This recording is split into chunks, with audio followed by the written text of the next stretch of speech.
All right. Okay. Bum bum ba ba ba ba ba ba ba ba bam! Hello, everybody. Oh my God, how's everybody doing? Moon Runes, welcome back. I'm glad you're feeling more like yourself, and I am glad you are done with all that bullshit. Cryptid, why are we all? Hey, Nell, welcome in. Nell too. Everybody. Oh, we got all the cool folks in town today. Yeah, man, what is going on? I feel like everybody's. Why is everyone going through crap right now? What's happening? Jesus. Ugh. Why did the cookie cry? Because his mother was away for so long. Oh no, that is classic. That is fantastic. Anyway, how's everybody feeling? How's everybody doing? I feel like we're all slowly becoming like the fucking medical bullshit crowd. Right? It's only June. Yeah. Do you remember Moon Runes Encrypted? I'm sure you remember. Do you remember at the beginning of the year, we all were like, you know what? This year is just for us. We're going to, self-care, put yourself first. And it's just like the way that this year has gone has clearly just lit on fire all plans. All plans. are being exposed by 2026. Has exposed all things, and burn the world. Burn the world. Um, I had a rough evening. The local. Oh no! Cause a fire alarm evac. Oh Jesus, that's no good. Ugh. So everybody had to get out of the building. That sucks. Now, I'm sorry you had to deal with that. That is no good. I actually used to live in a building where we had that problem where people would smoke in the stairwell and cause everything to go crazy. Moonrunes, we jinxed ourselves. We fucking did, man. Good lord. The way that this year has gone, this year, that like I keep thinking that like, you know, we're bottoming out. Like I thought 2024 was about, you know, finally things were going to turn around. 2025 hit, and that was a struggle. And now 2026 is just like a fucking I don't even know what to call this year. It's like it's just everything top to bottom. At every scale has just been a collective tire fire. Oh yes, and in kindness, happy Pride, everybody. Yes, happy Pride. I am technically doing that self-care. I'm back in therapy. That's great. Oh, you're doing therapy too, Moonrunes. That's good. I was talking to my therapist, you know, like jokingly, and they kind of, you know, when they wanted to reschedule, and they were just like, oh, how about you know, this day? And I was like, I can't do it this day because I have to go get a colonoscopy. And she was like, oh well, do you want to do it at like 3 p.m.? And I was like, I'm pretty sure I'm gonna be like high as a kite. I don't know. I like, how high am I gonna be? Pretty sure I'm still gonna be high. And also, I don't know if I'm gonna want to talk to my therapist after that. I'm just gonna want to like curl up on a couch and cry. So who knows? Who knows how that? Yeah. So it was very funny. My therapist like clapped and said like, like have fun. And I was like, I'm gonna have a blast. Clearly, very good times. Which means at work you get to say "move, I'm gay." There you go, Cryptid. Perfect. I've said this to our old man cat who loves to try and trip us on the stairs. Move, I'm gay. Yep. That's good. That's always good. So anyway, it's good times. But yeah, hopefully, I'm glad you're doing better, Moonrunes. You're feeling better, hopefully everything is on the up and up. Hopefully June is the bottom of whatever this is. And we all can collectively start, things can get better. The fact that I've gotten no writing done all year is wild. I was like, yeah, there's been zero writing, zero anything. I really need it to be. I need to be able to function again. Yeah, for real. I mean, I'm glad I'm glad I'm working a bunch again. You know, the work side of it's great. Now, if people would actually like pay on time, everything would be ideal. The problem now that I'm struggling with is I keep working a bunch and people are paying later and later and later. So it's a strange time to be alive. Right, it felt like rock bottom, so the only way to go is up, right? Hopefully. That's what I'm saying, Moonrunes. That's what I'm saying. Only way to go from here is up, you know. At this point, you know, but I feeling better. I'm really hoping like writing, like we can all get back on track. We can get back on track, people. It's not too late. It's not too late for this. It's not too late for this year. This year's not a total loss yet, I swear. I hope you get a lovely therapist when you start. Yeah. Definitely like vibe check your therapist. I really like my therapist, so I lucked out, but it's like a bad therapist, I think, can be worse than having no therapist. So definitely make sure that they kind of vibe well, or at least like are open to kind of your needs. 'Cause it is really important to have a good therapist. Mine is an elder butch lesbian who I've made laugh a lot already, even when she roasts me. Yeah, those are the ones you want. Me too. I haven't had therapy since 2008. It's time. I know. This is my first therapy, my first time having therapy, and it's a lifesaver, man. I swear by it now. It might just be because I have a good therapist, but I love it. I am big fan of therapy. Highly recommend.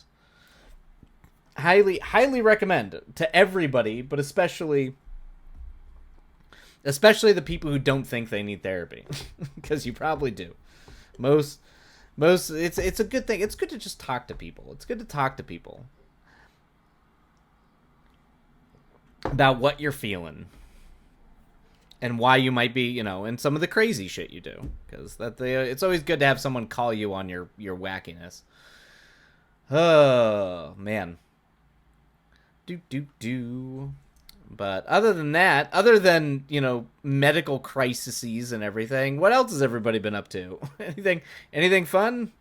Anything actually fun outside of just medication and surgeries and madness? I'm trying to, yeah. I had the premiere. The premiere was fantastic. Now that the show for the Burrows is out, I was actually going to drop, I think I can drop set pictures now, so I might drop some of those in the Discord. So if everybody wants to see some pictures from set. Oh my god, this is from last stream. I completely forgot about this. Moon Runes.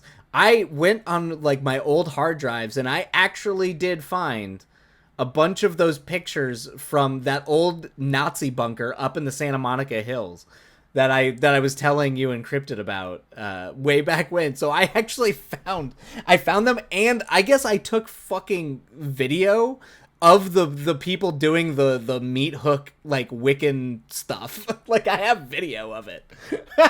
I was like, oh shit, like I did, yeah. So anyway, yeah, so I did. I found that, but I'll drop some of those pictures. How did you get video back then? I think it was on my shitty iPhone 4. So it's because back then, Moonrunes posted.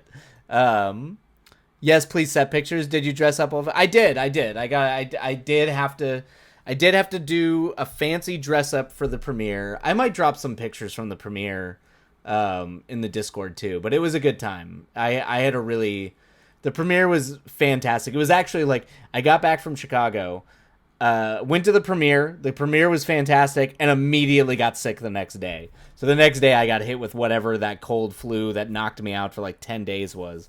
Just completely decimated me. Hey, Ghostly, welcome in. Welcome in. But yeah, I think we have some pretty good premiere photos. But I did welcome in, Ghostly, welcome in.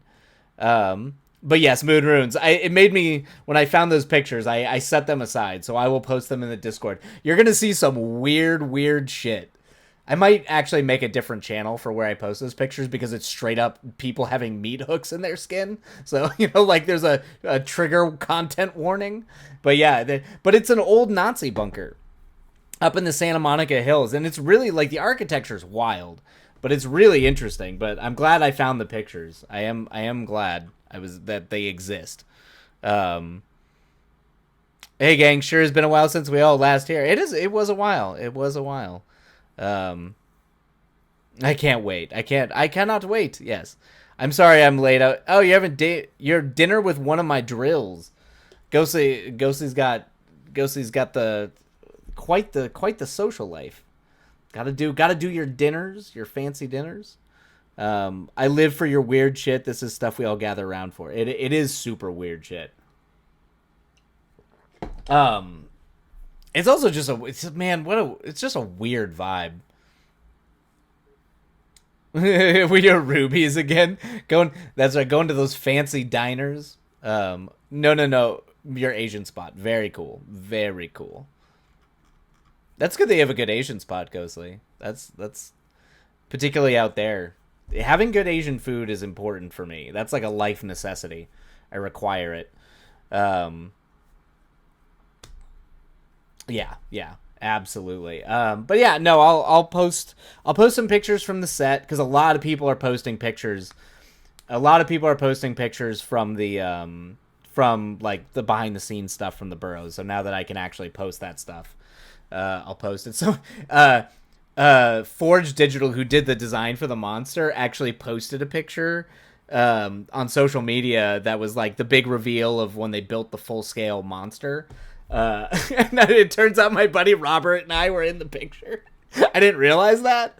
So Jeff, the showrunner, sent it to us and was like, "You should save this picture before it's gone." So anyway, it was funny. It was fun. But yeah, I've got a lot of good behind the scenes photos. I'll drop in the channel. And I'll do like a spoilers if people haven't watched it or don't want certain things spoiled for them. Because some of the videos I got were definitely spoiler material. It's amazing. Nice. You got a Japanese spot? Awesome. That's great, Ghostly. Japanese food. Gotta love it. I made Japanese curry for dinner. That's amazing, Cryptid. I love. Same. I always crave Asian food. Yep. For me, it's like a thing. For me, Asian food is like we did Chinese food on Christmas all the time. That's like a common. I love Asian food. You would photobomb the monster work that tracks. Yeah, I didn't even mean to. They were doing like it was like it got shipped to the site in New Mexico, and it was like the big reveal, and it's like, everybody's taller than me, so I'm just standing in the background, but it was like the big, like, look at the big monster. We all finally got an actual scaled monster. But like, this is horrifying. I love it. That monster, the monster is great. Good old, I think they called him James, I think is what they called him. I almost said Bruce, but they always talk about, oh, it looked cool. Yeah. The monster is amazing. The monster is the monster design in it's fantastic. For one of the kids is what they're referred to. One of the kids, but yeah, I'll drop some of that stuff on the Insta or on the Discord, not on the Insta, on the Discord. I'll throw that stuff on the Discord. Yeah. Yep. And then I'll throw in the weird Nazi bunker stuff for Moon Runes Encrypted. they can look at the weird crap from the weird crap we explored back in the day when we had just moved to LA. Oh man. All right. Well, yeah, I mean, today's kind of like, I figured we could do some sprints. I think Ghostly had something that Ghostly wanted me to read. I don't know if if Ghostly still wants me to do that. But I'm kind of just working. Today's like a chill day. Today is a chill day. Sensei, I have Mad Moon's music recs. Oh, you do? Okay. All right. What are the Mad Moon's music recs? Hit me with it. I might have old cemetery photos from the only one that has ever creeped me out. That's okay. Okay. Maybe I'll dig those up sometime. Anything that's like legitimately creepy, anything that's legit, like if it actually creeps you out, that's a, because some cemeteries like there are a few. I'm not gonna lie, in New Orleans, if I was at a New Orleans cemetery at night, it would probably creep me out. Those cemeteries are because everything's above ground. I don't know, the mausoleum stuff. That's the like that triggers like my zombie brain, like the zombie movie stuff. I would love to see those cryptid, yeah. But I'm a sucker for any old cemetery. I don't know if I've ever told this story on screen, but the first job I ever wanted to have was to be a gravedigger. Apparently, as a child, initially everybody was just like, everybody, when it was like, what do you want to be when you grow up? My very first one, before even wanting to be a train conductor, was I want to dig graves. So I was a delightful child. Oh, don't worry, it's Western Mass. All of our cemetery. That's true. That is like an East Coast truism. Ghostly, oh my god, that was my answer for 7. Wait, Ghostly, are you kidding? That was a yearbook? Yeah, no, that was like I was a little kid, and they would ask me that, like, family members, grandparents would be like, what do you want to do when you grow up? And it was to be a gravedigger, because I was obsessed with cemeteries as a child, like really obsessed with cemeteries. Carmilla wants to hike the railroad bed trail sometimes, which ends at the old TB. Oh shit. Tuberculosis hospitals from early 1900s. That's crazy. That's cool, Cryptid. It's old hospitals and sanitariums, like that shit freaks me out. That stuff is like that is like creepy. I don't even like do the haunting thing. It's just like just those buildings creep me out. Emma colon wants to be a gravedigger. Amazing, amazing. Good on you, Ghostly. Hell yeah, rock on. You have good taste in what you want to do for a living. Of course it was. I think I actually got really bummed out when I found out graves were dug with like bobcats. Like I literally thought you just did it with a shovel still as a child, and so like I probably lost interest the moment that I realized that I had to use a machine. Because I don't know. I think I just wanted to dig graves. I've eaten apples from that hospital. They were nice. Oh wow. Okay. Okay.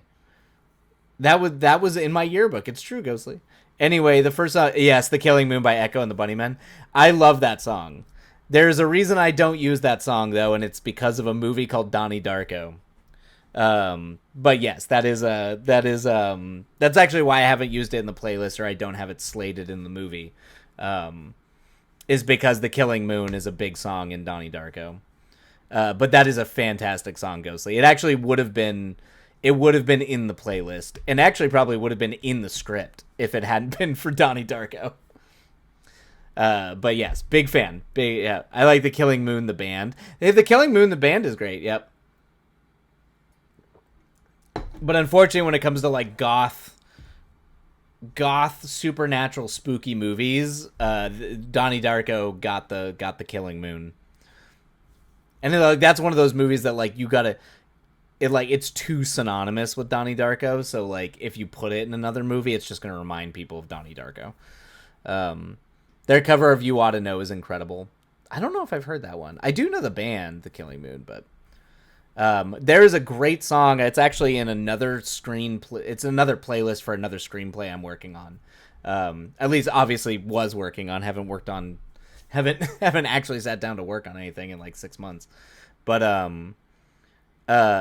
by Dice Spitz, which is a great all-girl hard rock band. I think I've played a couple of their songs on stream, but I highly recommend Dice Spitz. They're an Austin all-girl rock band.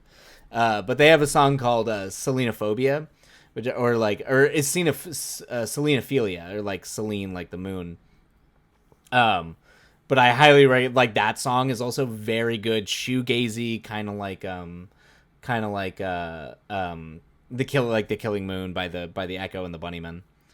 I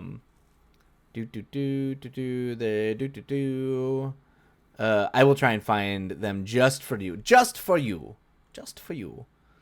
Just for you. A quick one before the eternal worm devours Appalachia by Liz. What the? That is a fucking title. What? Oh, the all-girl band Dice Spitz. I'll type it in chat because it's. I think I've played them before on stream, and I actually think you've shouted out that you liked the song that was playing Moon Runes. I think it was called "American Genocide."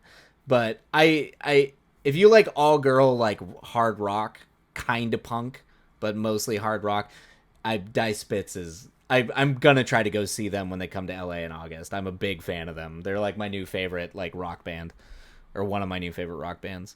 A quick one before the Eternal Worm. Yep, going into Spotify. Right? Yeah, I was like, I'm pretty sure.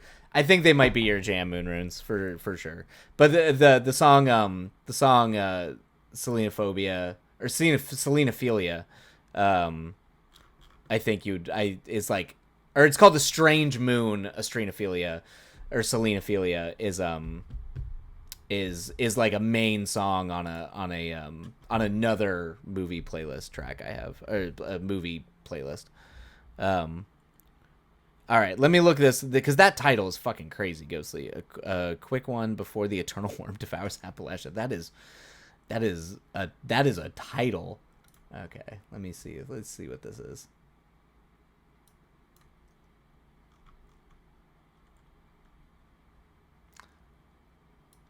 I was like, that almost sounds like a King Gizzard and the Lizard Wizard but Lizards in the Spring. Okay. Let me see. Do do do do do. Okay. One moment. One moment. A quick. Oh yeah. Wow, it's like the first thing that pops up on here. Okay. All right. Let me mute this really quick. All right, let's rock out. What is this? Folk. Oh, good. It's a nice little folk song. All right. Okay. Always like me a banjo.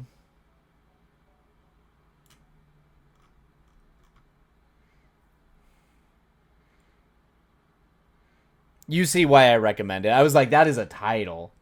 A quick one before the eternal worm devours Appalachia is a wild title. Lizards Big is such a good band name too. Yeah, it is a good band name. The album art should be a hellbender. Well, I cannot imagine there would be a lot of songs named that. No, Sensei. It's on my Jessup playlist. Oh, I gotcha. Okay, it's Jessup. What did they do? Wait, did they make music for Undertale? Like the video game? No. That's all done by the one guy.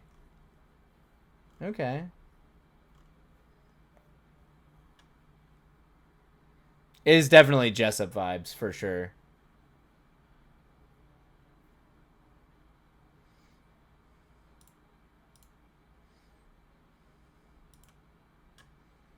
Who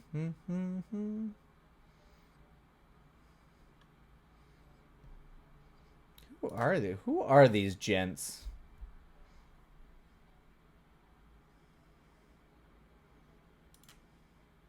These guys have like barely anything too.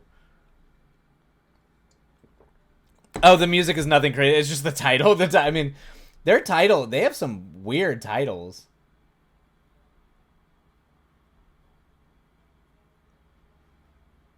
It's definitely got some creepy vibes for sure.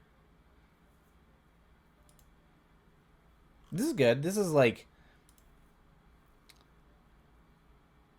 Here, I'll add this to the playlist. This is the single version. All right. Yeah. It was like it does have like Dead South vibes. Yeah. Nice. Okay. Just needs a whole story about a horrific crime, right? It needs, yeah. It was like, yeah. It's like this could use some lyrics, I guess. Yeah, I could go for it. But this is good, like background. If you want like some background, like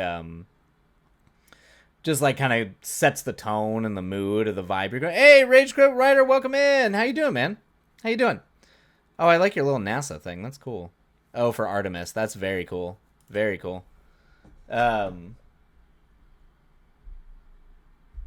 Yeah, that's true. Yeah. It was like, yeah, if you get some Tom Waits, then it's gonna be a party. Doing all right. Yeah, I feel like everybody's kind of barely hanging on these days, but we're doing all right. The gang's all here. I know. We've got like the crew. We got the crew is here. I mean, it makes sense. I mean, it's good. It's good that we got the crew here since I stream once every 10 years now.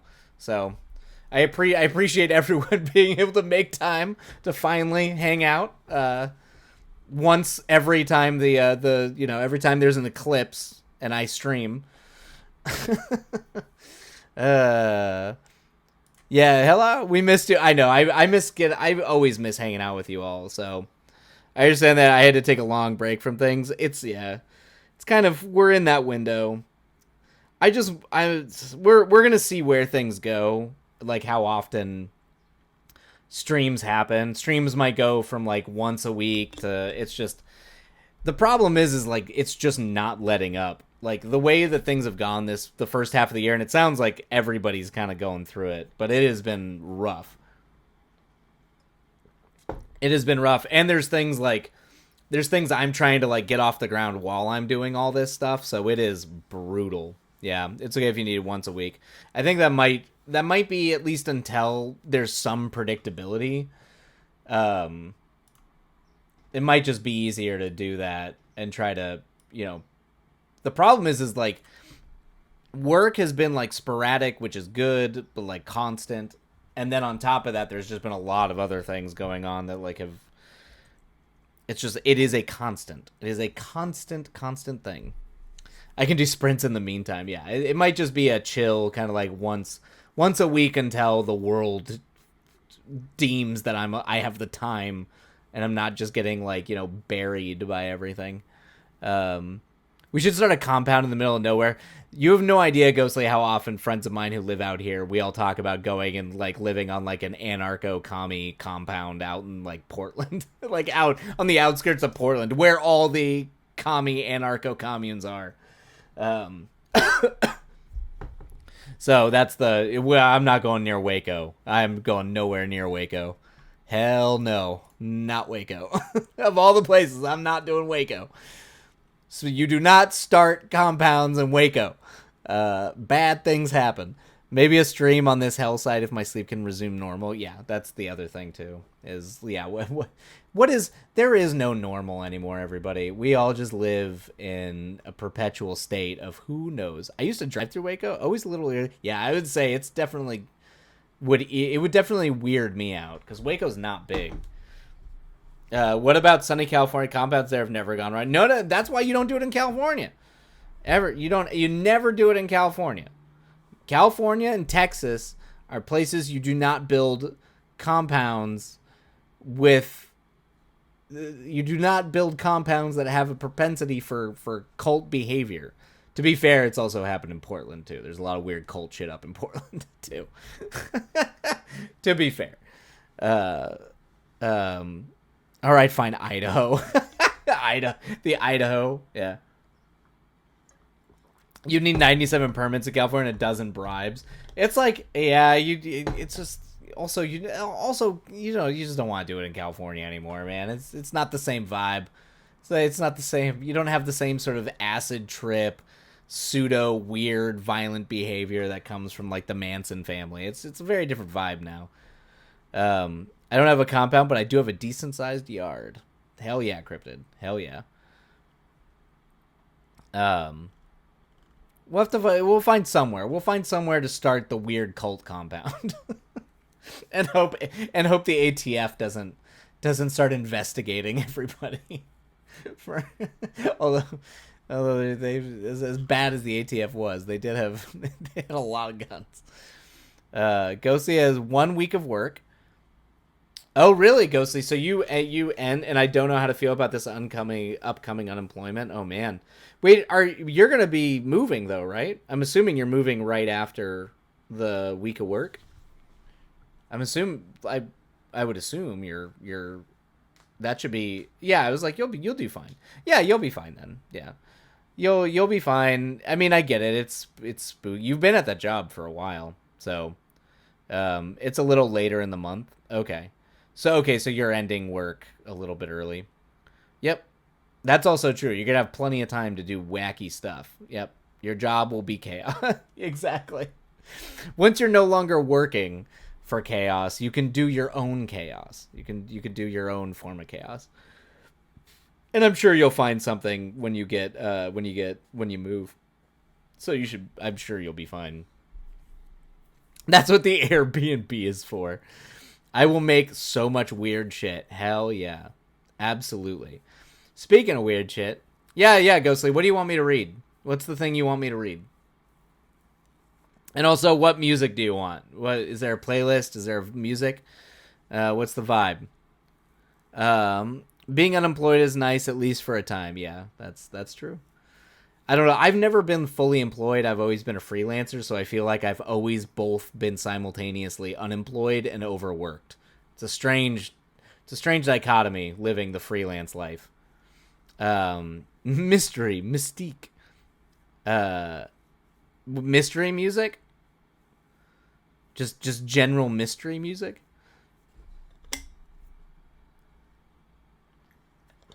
We're going back to pretension most foul. Okay. All right. I got some jazz. We can throw in some jazz. You can get some noir vibes. But like mystery usually it's usually like jazz a little bit. Actually, you know what? It's a silly time. Do they have the soundtrack? Hold on. Here, we'll just do. What is that, Nathan Johnson?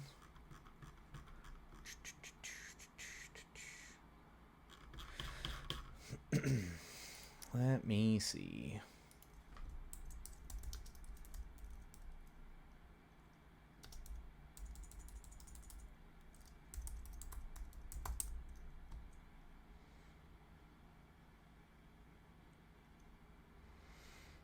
Dealer's choice. I don't care. It's a silly time. I've been listening to Rian Johnson's. I was gonna pull up the Knives Out soundtrack. I figured that if that was gonna be the vibe, I was like Knives Out or, yeah, that'd probably work. All right, we can throw on the Knives Out soundtrack. All right. All right, yeah. All right, Ghostly. What am I reading? What's the vibes here? What's the thing? Don't switch. I don't need to do that. All right. Oh, you sent it. Okay. Okay. Edit draft. Got it.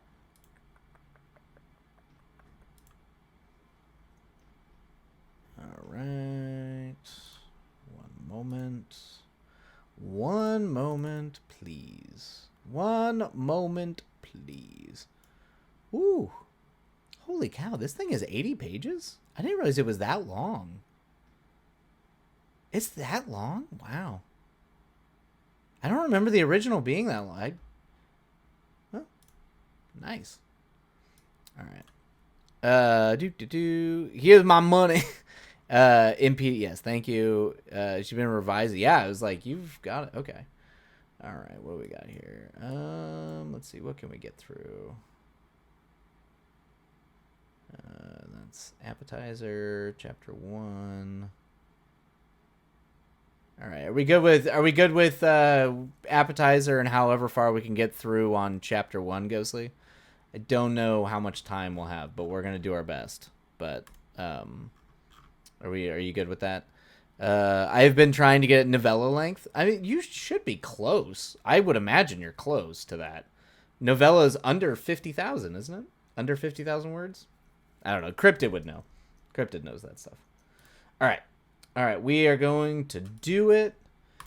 We're going to she's there as far as I can tell. I was like 80 pages. I'm pretty sure 80 pages would count as a novella at this point. That's pretty long. As far as I'm aware. All right, everybody. We are going to dive in. We're going to read Pretension Most Foul. Let me bring up the window here. And is that technically Finder? Is that Finder? Nope, that is not Finder. That is Preview. There we go. Okay. All right, so let's do this. All right. Hey, Rune Wolf, welcome in, buddy. I'm back with my PCL fix. Oh, I'm glad you got your PC fixed. But also been working on reimagining my California Pokemon Fakemon Pokedex. Hell yeah, man. Hell yeah. Woot. Because remember, 8x11 will be many more pages in print. Yeah, it's way more pages. I'm pretty sure a novella is pretty usually. I don't know. I've read novellas that I feel like are like 120 pages, 110, in small, like paper, but not in full thing. A novel is usually a novel is usually 30 to 40K. Oh, geez. Yeah. All right. Okay. All right. Let's dive on in and get to reading for everybody who wants to. I'll have the timer going. So we'll do reading break. We'll do a little bit of a break after each sprint. And do our best for that. Also working on a small novel. Hell yes, Rune Wounds. One of the characters was right. Oh, hell yeah. That's very cool. That's cool. That's cool. Rune Wolf. Hell yeah. All right, let's dive on in. Let me get the tunes rolling. But yeah, if you're here to get some writing done, feel free to mute so you don't have to hear my voice, and we will get it rolling. Okay. All right. Okay. Pretension most foul. The appetizer. The dinner table was about as lively as the Donner Party, with the food dubiously better. Oh, thank you, timer. All right, there we go. All right, got it. With the food dubiously better, it was painfully obvious for the buzzing fly flouncing around the bowl of cold cooked peas, or the spider with his multi-lensed aerial view from his web in the corner. This was a motley crew of people pretending they didn't hate each other, while having the acting prowess of Tommy Wiseau. You know how to paint a picture, kid. As a dynamic, a quiet... I like that. It's a good intro. As a dynamic, a quiet and shy young lady with faded pink hair and every vibration of a contemporary romance female lead was sat, trying desperately not to catch the attention of the other young lady, who was Wednesday Addams in the age of Tumblr and 4chan. Oh, Jesus. Oh, boy. She had seen things, and they made her stronger. Her dead fish eyes were scanning the table like a bored shark, glossing over. The older man, who was like Albert Einstein but without the stash, he looked like a spineless high school teacher, whose only friends were the carrier pigeons he raised in a coop on his roof. None of this was true, of course, but this was very much what he looked like. This man was minding his own business, very carefully not interacting with the oiled-up Italian that would easily break apart a marriage. This was the Riccardo, the Antonio, the Damien. Dude, what are we doing, Ghostly? Jesus Christ.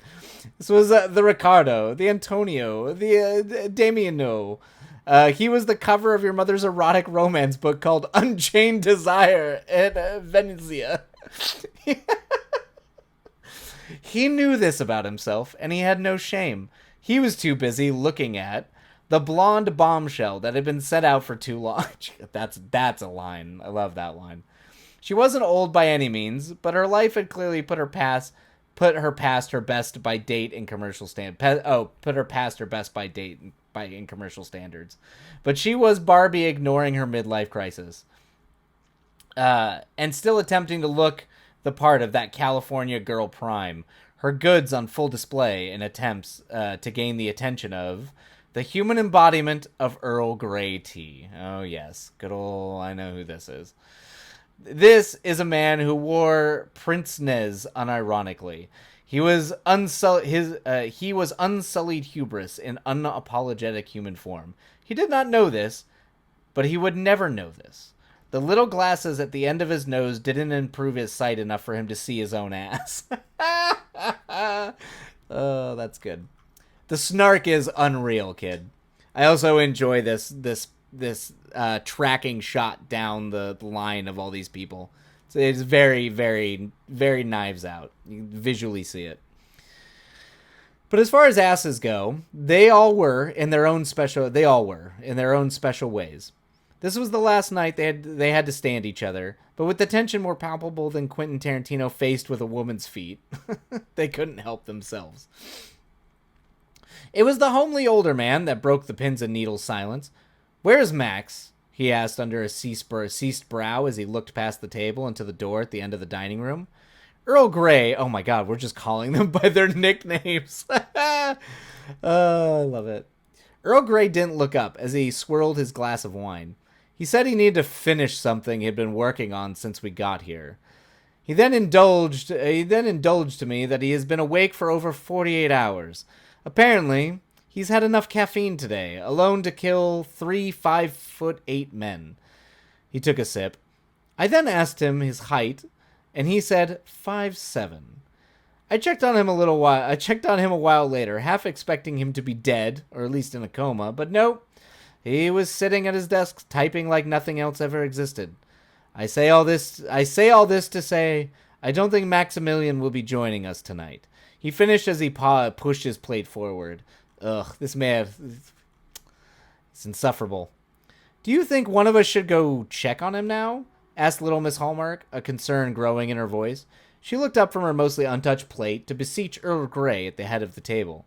He opened his mouth to respond, but before he could, Wednesday, with the shark eyes, piped up. Nah, Max is Max. His natural state of being is dysfunctional disrepair. I'm pretty sure he does fentanyl. Jesus. She said flatly.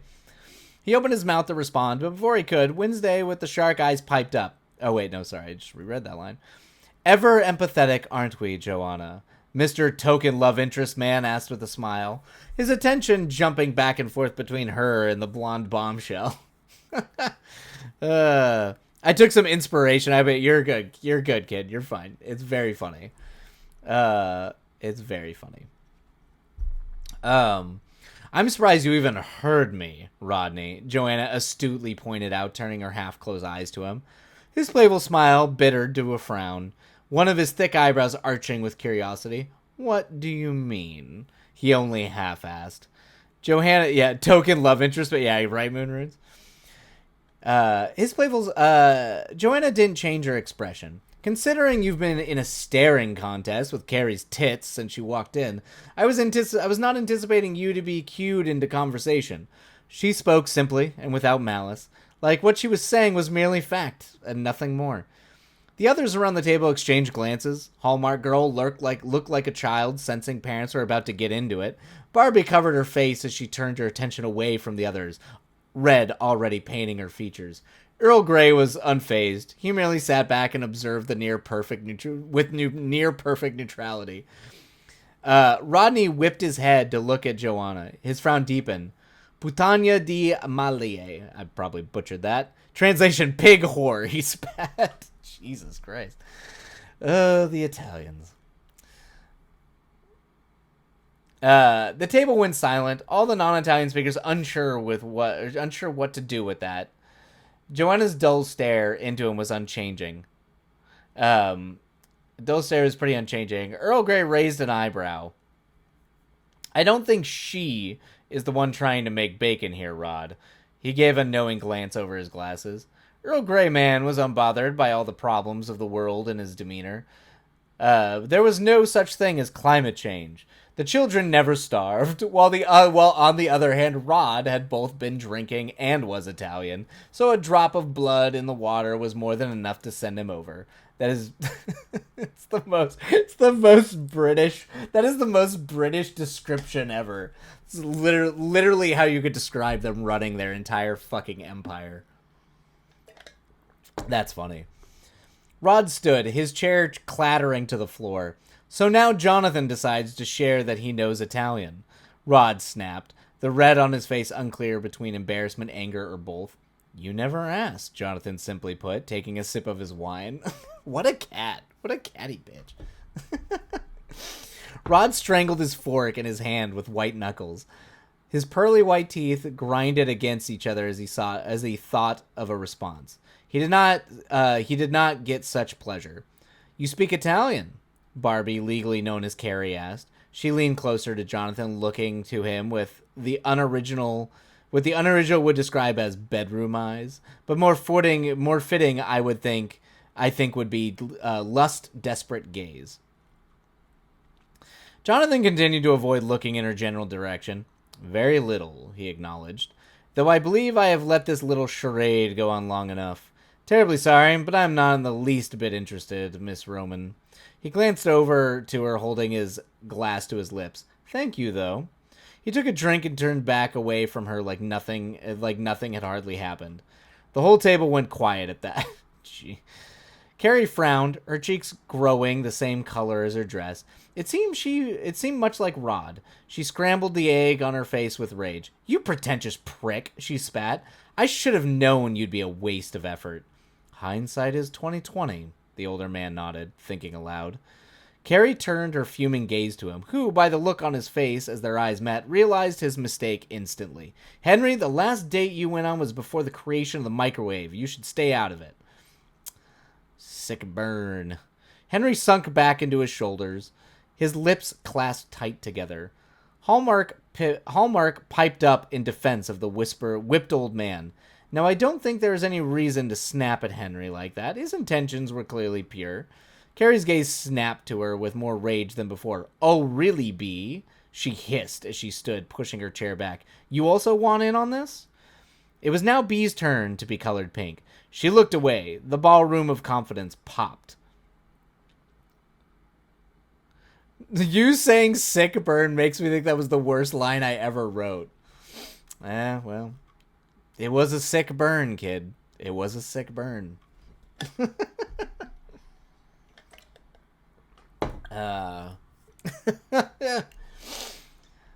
It was good, though. It was good. It was good. It was radical, some might say. Control yourself, Carrie. You're being ridiculous and unfair. Jonathan piped, his tone growing some slight annoyance as he looked from her to Bee's wounded slump. I don't think you're being ridiculous, Carmia. Rod smiled and wiggled his eyebrows, tugging his collar just a little bit more open at the same time. Carrie scoffed and rolled her eyes. Gross. Rod's jaw hit the table. You blonde bimbo. I'm half Italian. Is that not what you were all just hot and bothered about? Make up your mind on what you want. His hands painted a tapestry. Of his confusion on the air. Carrie's jaw mirrored this. Sure as hell not some overly sexual playboy, Rod. He scoffed and rolled his head back. Then give up your wet dreams of Italians, sweetheart. That's some rich sentiment, pot to kettle. Joanna spoke up. Nice. Looking between the two. I'm reminded of Nixon saying he wasn't a crook, but somehow it was more pathetic. That's a good line. That's a good line. Both Rod and Carrie snapped their necks to stare bloody murderer into her. Stay out of it, they both shouted in unison. Jonathan's face fell into his hand, his head shaking. Henry looked as if he was actively trying to disassociate, the cringe on his face vividly portraying his pain. Bee slowly slid back in her chair. The escape route from what had been an impending World War III was under the table. If you want everyone to stay out of it, then don't squabble over mashed potatoes. Jonathan looked up from his hands with a sharp stare. Carrie gritted her teeth and threw her arms in the air. You're all insufferable. She spun on her heels and turned to the door. She looked over her shoulder to Jonathan. Call me when you pull that stick out of your ass. Bee's eyes squinted with growing anger, her face turning from pink to red. You're just mean, she shouted, though it wasn't really a shout, more so just a slightly raised voice. But that was a lot for Bee. You're entitled, and you're rude. She dropped her fork on her plate with a clatter. Rod shook his head and rubbed his eyes. Honey, you're clearly taking this very seriously. Why don't you just let the adults handle it? This is so condescending. Bee could not catch a break. With every balloon of fiery empowerment was an asshole with a needle. That's fantastic. It's a fantastic line. Great line, Ghostly. Jonathan abruptly stood from his chair. Oh, shut up, Rodney, he said with more emotion than he dared use yet. Do not parade like you and Carrie are the height of emotional intelligence when you act like this. Beatrice is hardly younger than you, so do not talk to her as though you are her senior, because you are not. Jonathan straightened the lapel of his suede maroon dinner jacket, trying to regain some of his composure. You need to lose this strange superiority complex, he said, more subdued. Joanna scoffed. You're really one to talk about superiority complex. Whose side are you on here? Carrie asked honestly, her arms crossed but her face perplexed. No one, Joanna said simply as she leaned back in her chair. I'm the devil's favorite advocate. Nice. Henry blinked as he forced himself to stand and gently push his chair back, as if a sudden movement would trigger those around him to a frenzy. Well, this has been lovely, but I think I will go check on Maximilian, see if he needs any water. He mumbled, his eyes finding interest in the carpet at his feet. No one stopped him as he went to the door and the door closed with a light thud behind him. The remaining party turned to each other in silence, waiting for someone to throw the next stone. Carrie shook her head and gave a disgusted look to the room. This is a waste of energy. She gave one last venomous glance to Jonathan, who couldn't care less. With nothing more, she turned and swayed to the door, Rod watching parts of her go all the way till the slamming French door blocked his view. She should get used to rejection, Joanna noted without wasting a second. Rod turned a sour face to her. You're a real savage, you know that, Joe? He asked without really asking. Savages only prey on the lesser equipped. That seems to be your you problem, she shrugged. Now are you going to go after her or not? This may be your only shot. She's pissed at everyone else right now, and quite possibly in heat. Jesus. For every story, a Maximo. This is the OG Maximo, that is true. Rod clenched, and completely accidental, too, if I remember. Rod clenched his jaw and turned from her. He mumbled something in Italian the girls didn't catch, but by how John's eyebrows shot up, it wasn't a compliment. He threw the door open and disappeared into the hall, the door swinging back and forth on its hinges for a moment before settling. Joanna sighed. Well, I suppose that's all the entertainment for the night. She stood calmly from her chair and pushed it back under the table. You're just gonna go out there like nothing happened? Bea asked, her brow nodding. Why not? She asked dully as she waltzed towards the door. All the interesting dynamics have left, so why would I stay here? To watch the two of you look fondly at one another? Bea's jaw went slack, the pink in her face persisting. John Lee simply frowned. You're ridiculous, Joanna. Try not to get jumped by Rod and Carrie on your way back to your room. He didn't even look back as she opened the door. I hope they try. With nothing more, the door slammed behind her, and the familiar quiet reared its head once more. Bea and John found their respective gazes drawn together like magnets. Bea tried to suppress her smile, but there was no doing that. Well, that certainly happened. I expect nothing less, Jonathan spoke simply, watching the red whirlpool of wine swirl in his glass. She tilted her head ghostly. These are your characters, Ghostly. She tilted her head. How so? Simple. We're surrounded by miserably flawed, short-witted, vice-driven, irksome creatives parading about as people. He took another sip of his wine, finishing his glass. Jonathan, Bea reprimanded. Even if they are difficult, I don't think such harshness is warranted. Are we really any better than they are? She pulled back her wisps of hair to look at him with no interference. They are my meat muppets. Oh, that's how you talk about it. That's how... Jesus, Ghostly. Simple, we are...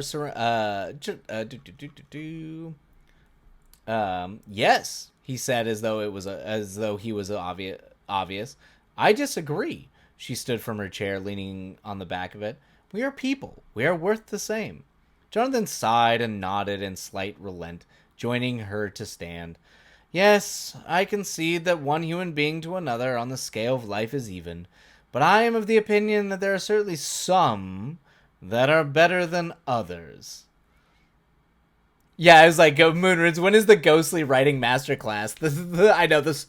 The Ghostly can teach how to write wit and snark. Just pure chef's kiss at this point. I'm glad you're revisiting this, Ghostly, because this slaps. You definitely need to submit this to try to get this published or self-publish it for sure. Where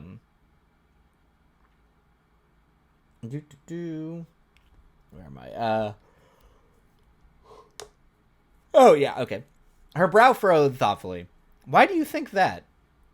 Well, I think there are a few metrics: contribution to the wider world, intelligence, wit, kindness, all things that raise someone above those who lack. He waved a hand to flourish the air. I think most of that is rather superficial. Intelligence can fade. Wit is cheap. I think kindness is the only thing with merit. But no one who is truly kind would consider themselves above others because of their kindness. People are just people, Mr. Holt. We are equal in our flaws. Jonathan tilted his head back and forth as he considered. Yes, I suppose. But then there's Rod and Carrie. A small, almost joking smile took his thin face. I need to learn from the best. You make him sound like such a dick. I mean, he is such a dick. Stop. Yeah, it's like, yeah, it's true. But Ghostly, you're. I'm telling you, kid, you got the writer chops. You're a fantastic writer. Um, She couldn't help but the laugh that escaped her. You are rotten, Mr. Holt. She shook her head with a reluctant grin. Jonathan, he corrected, his tone, dare we think, more earnest. She smiled at the floor a bit before she found it in her to respond. Jonathan, she repeated. I assume you think you are superior to Rod and Carrie? His brow furrowed in a not convincing display of annoyance that hit far closer to endearment. Now that's just a loaded question. He sighed and pushed away from his chair towards her. But fine. At the risk of sounding like a pompous ass, I admit I think myself superior to Dumb and Dumber in a few areas. But as a whole, I concede as a human I am worth the same as those two. A slightly mischievous smile came to him as he arranged his silverware on his plate. Oh my god, he's just fussing with his... Good lord. Good lord. This man. So I suppose I share a fraction of your communist views. Her jaw fell open at that. I am not a communist, she said, divided between amused and aghast. He clicked his tongue and shook his head. Oh, dear Beatrice. That would be the exact thing a closeted communist would say. But let me assure you, your little secret is safe with me. He gave her a smile as he stood behind his chair and pushed it in. It's like the tap on the nose moment. She squinted at him and tried hard to hide her smile, but she was very bad at hiding things. You're ridiculous. Well, how about as a peace offering, you join me for late night tea, he asked, with a smile maintaining his cool exterior. I will even allow you to tell me all about your manifesto, though I have read it already, and it simply wasn't my equal cup of standardized low-quality tea. He took a step towards the dining room, looking back at her with a larger grin than he meant to. Beatrice tried her best to look annoyed, but failed miserably. Endearment dripped from her like a sap. Or perhaps the wise Jonathan Holt could enlighten me on his divine ways that make him so much greater than thou. She gave him a knowing look, hoping to get some kind of rise out of him. As stated, I do believe I am better than some, maybe even many. But you do not fall in those ranks, Miss Harris. He glanced up at her as he walked around the table.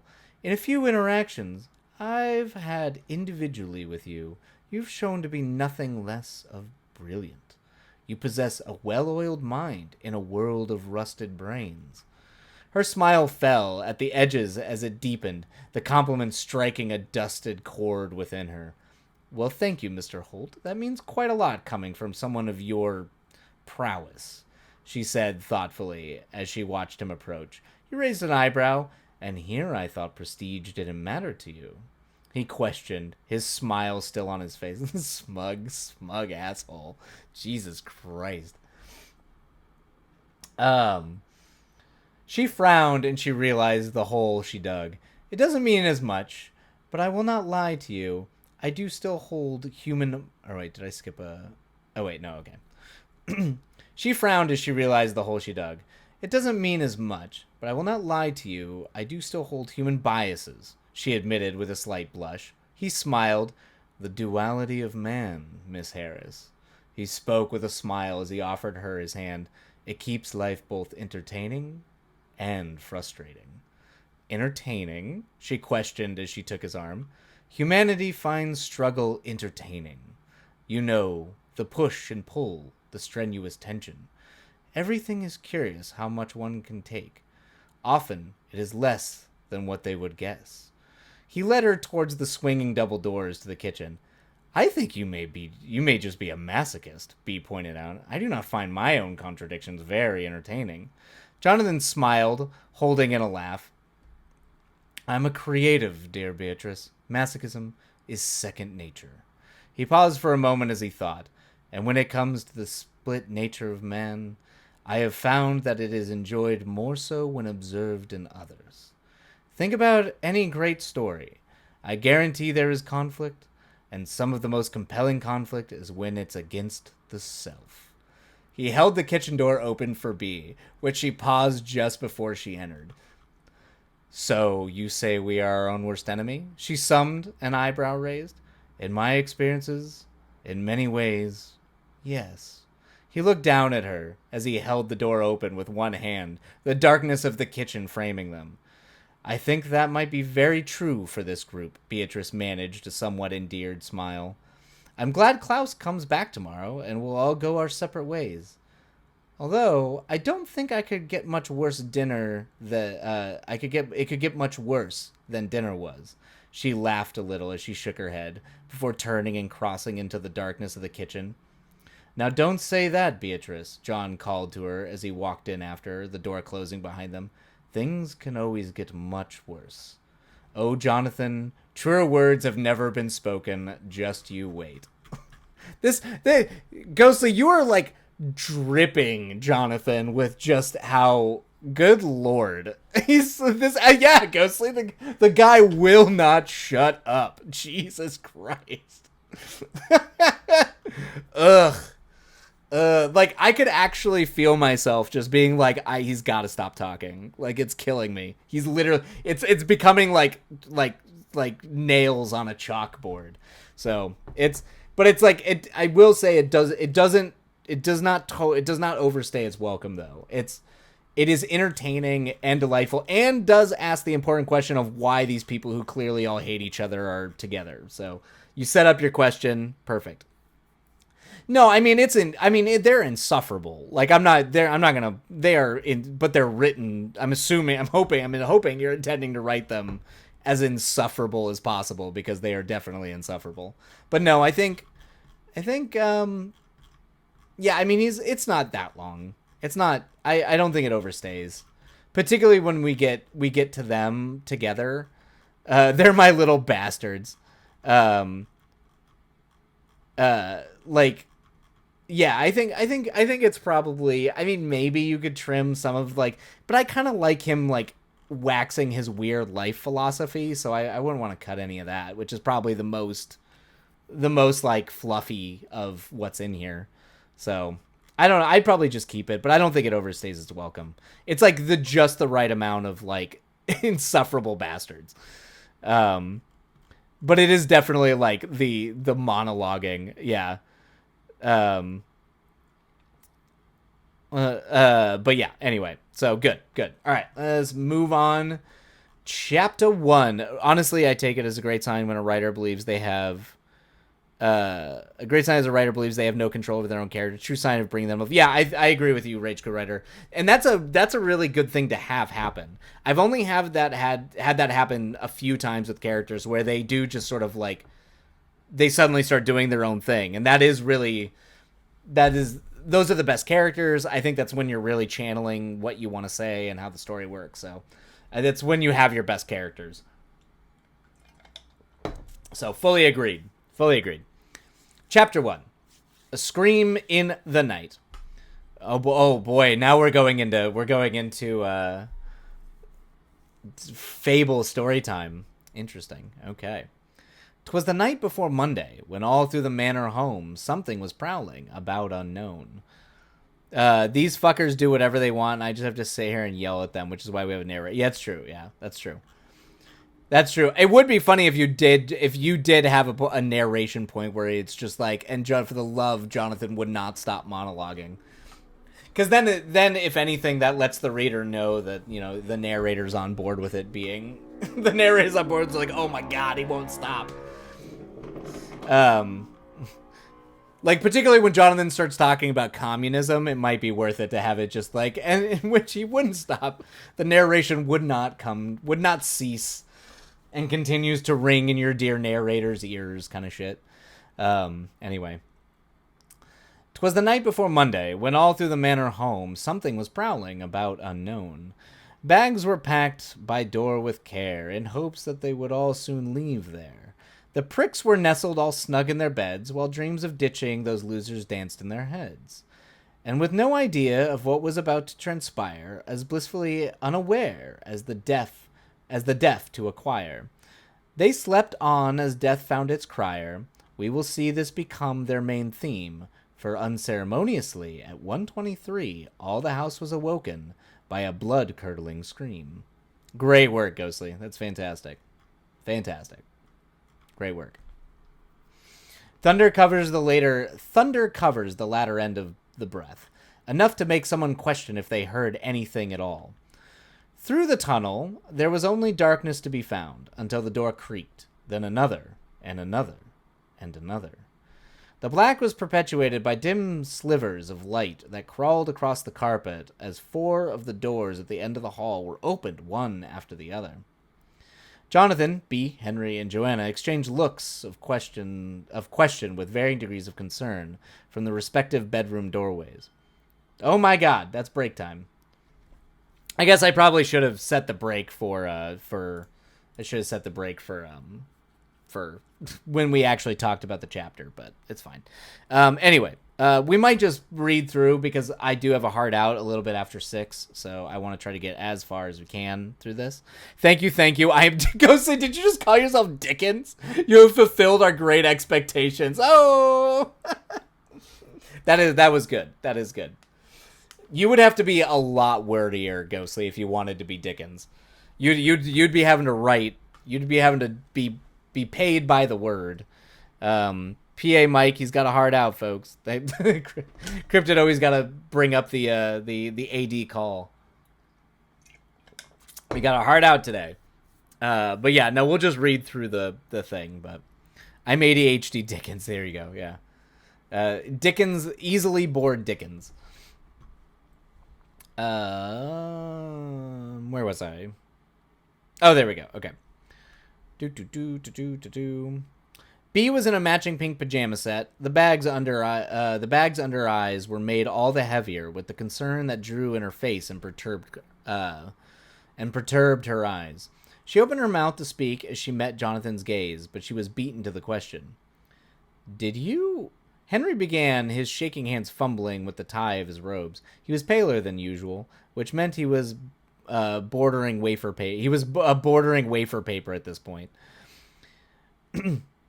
If we call it a collective auditory hallucination, can I go back to bed? Joanna was quick to add in. She rubbed her eyes with her sleeve of the gray hoodie that ate her, looking more annoyed than a high schooler whose mother woke her up early on Saturday.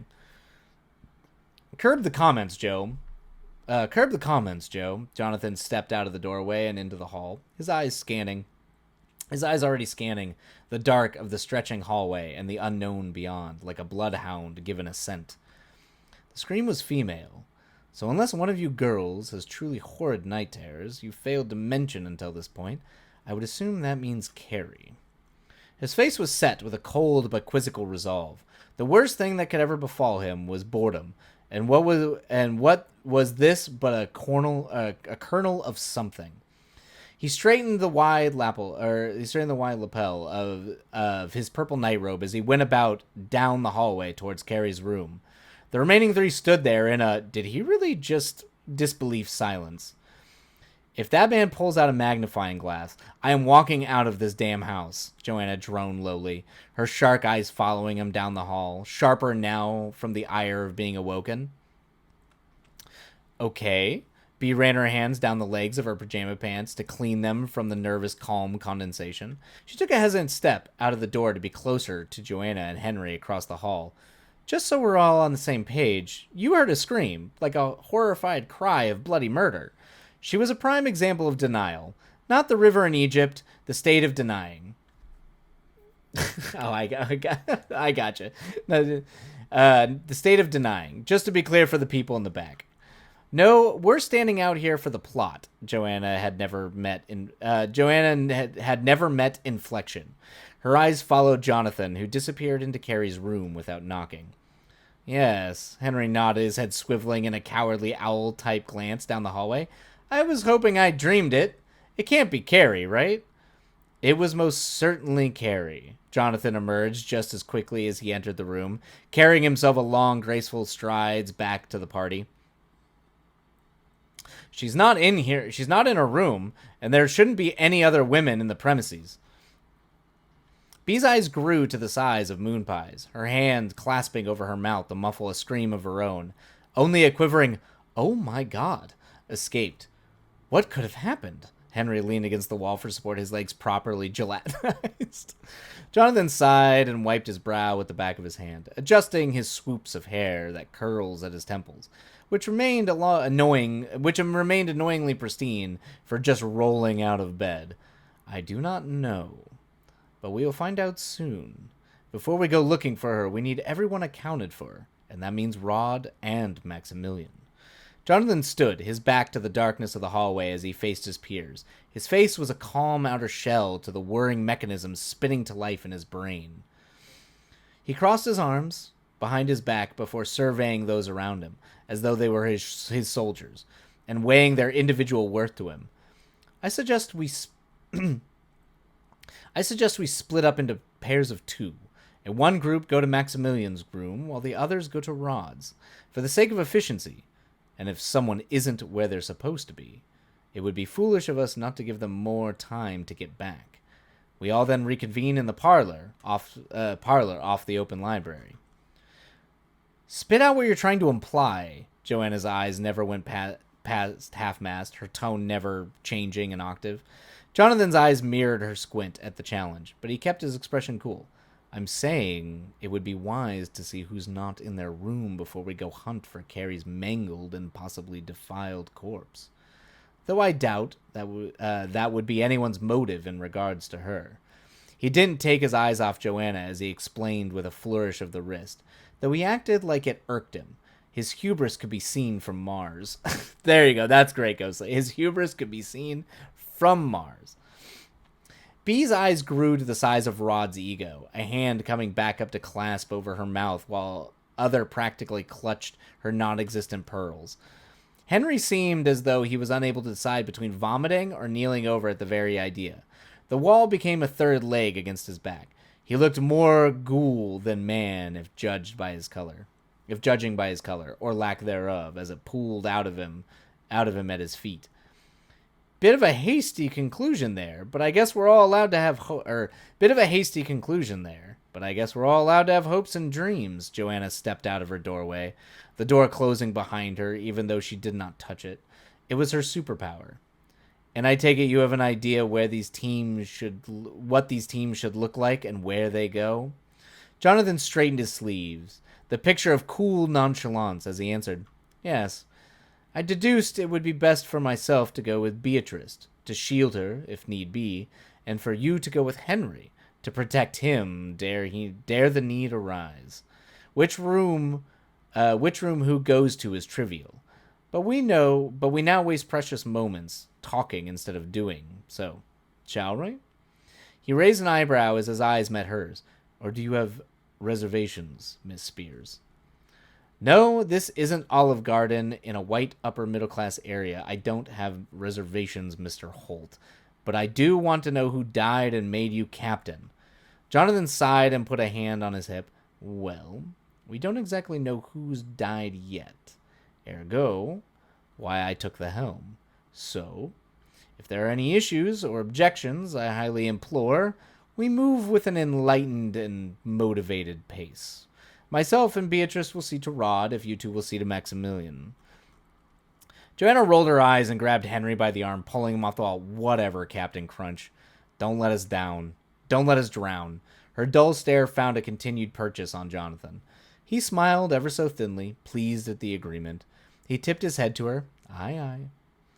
He said nothing more before spinning on his heels as though he were on roller skates and plunging into the murk. The three that were left behind exchanged a triangle of looks, communicating the same idea. This guy is completely bonkers. Bea rubbed her arms, her concern drawing premature lines in her face. Henry looked perpetually like he was less than 30 seconds away from cardiac arrest.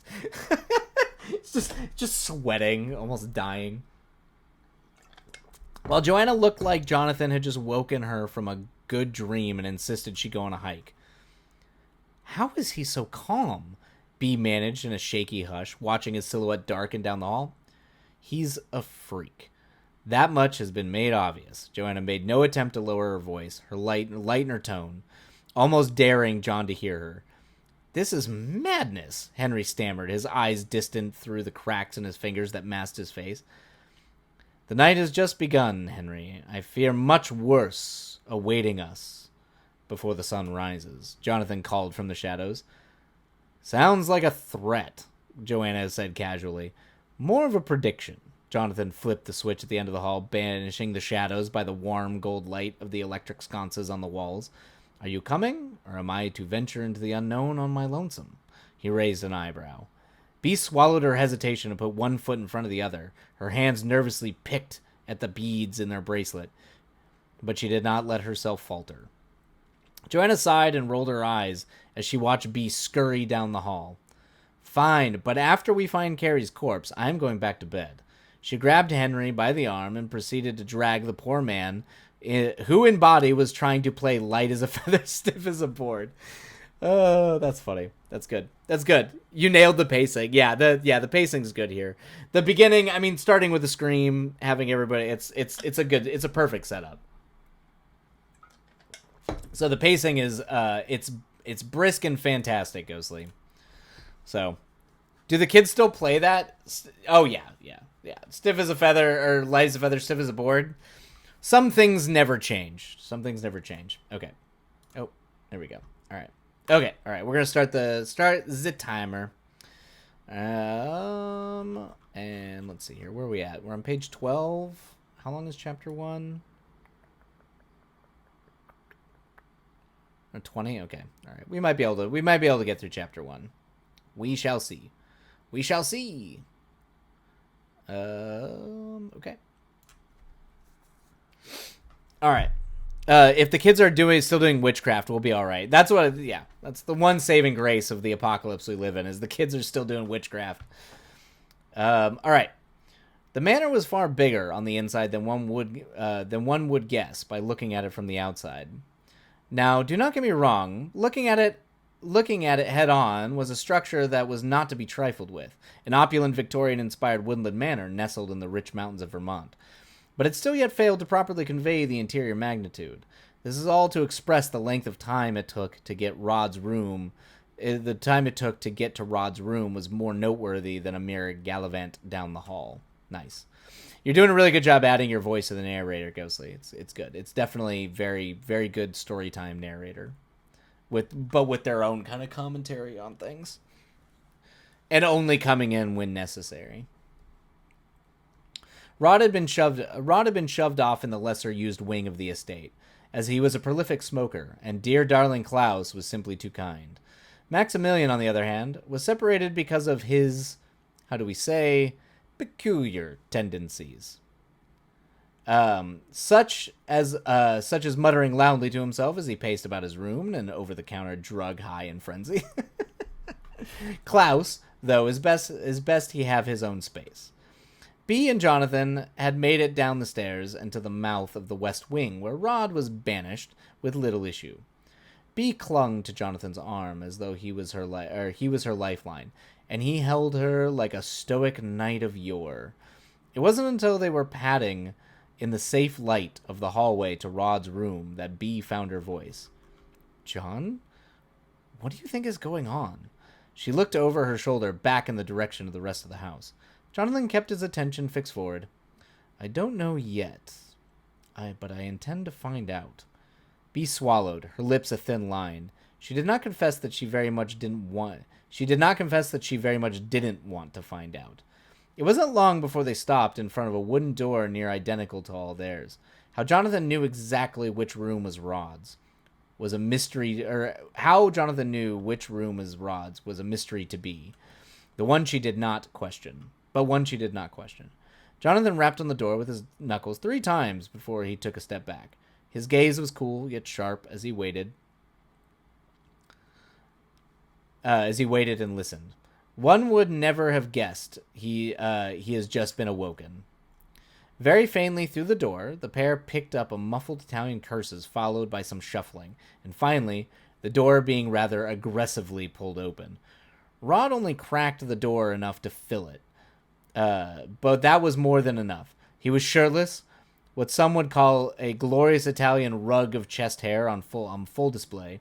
His lower half, thankfully, had on crumpled jeans, notably not what he had worn to dinner, and to poor B's morbid horror and discomfort, they were left mostly unzipped and unbuttoned. Though nothing that could land him with public indecency charges was visible, it was obvious he had no undergarments on. Or no undergarments. Yet Rod was unacquainted with shame. A cigarette hung from his lip, his eyes slanted with exhaustion and annoyance when looking at his unwanted guests. The dark circles under his eyes seemed somehow darker and more drawn. "What the fuck are you two doing here?" he bitterly grumbled through the cigarette. Bee's face was awash with heat, like she had just opened the oven. Her eyes plummeted to the carpet, a hand coming up to shield her view further. Jonathan was unamused and unimpressed. "So you didn't hear the disembodied scream from somewhere in the house, I take it?" Rod's thick brow creased. "What the hell are you talking about?" He leaned against the door frame, pinching the cigarette between his fingers and blowing a cloud of smoke up to the ceiling. Jonathan took an irked breath and straightened the pince-nez on his nose. "The rest of the house was awoken by a scream that you evidently didn't hear. The scream was decidedly female, and only Carrie is unaccounted for. We're gathering everyone up to the parlor before investigating further." The air of tired annoyance momentarily lifted from Rod. A scream? His brows furrowed, unsure if this bullshit was worth his consciousness. After a second, he took another puff of his cigarette and breathed it out in a smug scoff. "I don't know anything about a scream, but I can tell you it wasn't Carrie. She had a rock-hard alibi. Didn't you, babe?" He smirked like a used car salesman who just found himself a single mother. He pushed the door open all the way and stepped to the side, leaning on the door frame as he looked back into his room. Boy. Rod's room was in the exact state you would expect. He was a nasty man. His ghostly, just casually, he was a nasty man. His clothes from dinner were strewn across the floor, paired with a red dress and unmentionables one would hope were not his. On top of the bed, shielding whatever shred of dignity she had left with the sheets, Carrie was sat, her hair messed, eyes wide, face red, with a ripe cocktail of rage and mortification. "Shut the fucking door!" she shouted. Her hand already found a half-empty glass of water on the nightstand. Rod's smugness drained from him. In an instant, as though his skeeviness were tingling, he grabbed the door and slammed it shut against his back. No sooner had the door closed did a crash of glass bang against it from the inside. He's the type of man who drives a lifted pickup and wants to tilt if you take a turn over 40. Yeah, that's true. Rod cleared his throat, regaining his momentary slip of nonchalance and standing back to his proper height and from a stooped cringe. "Happy now?" Bee was frozen, her face almost as red as Carrie's, set with the 100-yard stare like this was the back of Nom. Jonathan only sighed. "I should have guessed," he said under his breath, his fingers coming to hold his forehead.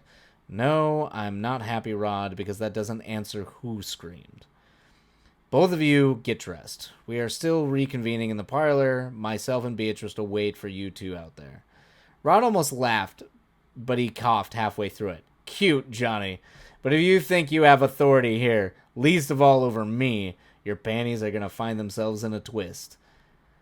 "Thank you for the offer, Rod, but I am straight." Jonathan didn't even flinch.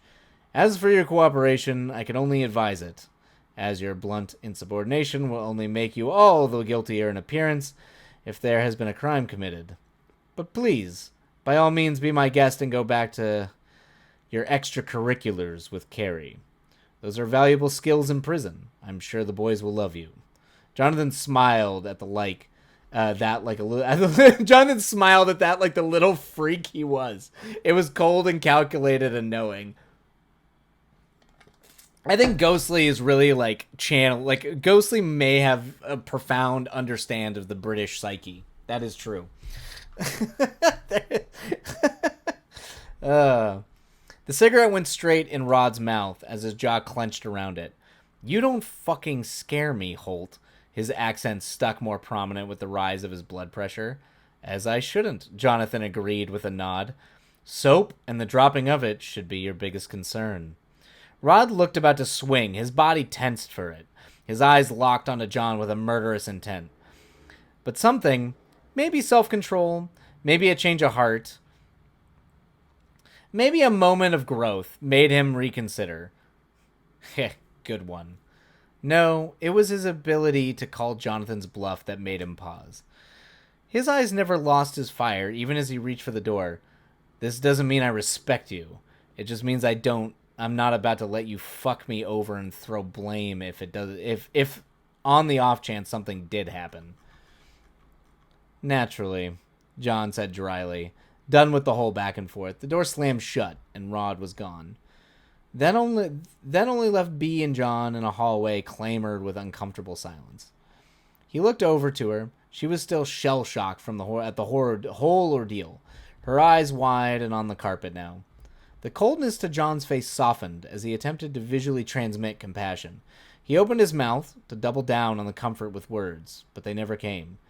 Evidently, Klaus did not spring for those noise-dampening doors. What the fuck is wrong with you?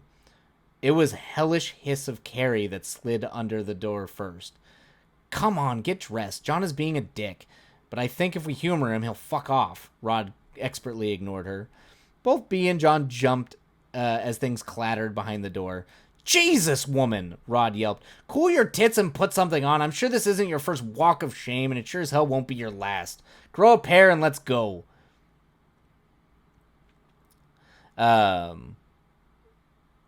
You were not near good enough for this to be worth it. The bed creaked and some shuffling smiled. Post-nut clarity is a bitch, sweetheart. Jesus, these people are terrible. Yeah, no kidding, Ghostly. Oh, boy. B's hand came over her mouth as the two grumbled and passed dirty insults behind the door. Horror painted her features at the entire display. John just sighed, accepting it. A couple more crashes and curses later, the door opened. Rod was first. The only difference was he was now wearing a dirty Hawaiian shirt that had only one button done about a third of the way up. In the wrong hole, mind you. So the whole shirt was skewed to the side. It also covered something. It also covered nothing it was intended to. And on top of that, for some unbeknownst reason, he had put on underwear and didn't bother button his pants either. Oh boy. Oh boy. Though perhaps the reason for no underwear is because Carrie was wearing them. Men's checkered boxes peeked out from a community college sweatshirt that was too large to be hers. Like she's wearing it. Oh my god, it is like a straight up college walk of shame. Good lord. She trudged out behind Rod, her every defense up like they were about to storm Normandy. Her glare that could curdle fresh milk fell on John. Not a fucking word, Holt, she warned, though her cheeks betrayed her deep-seated humiliation. Jonathan sighed, looking down the hallway impatiently. I will be swift when I say, Miss Roman, I could not care less what you do or who you do in your spare time.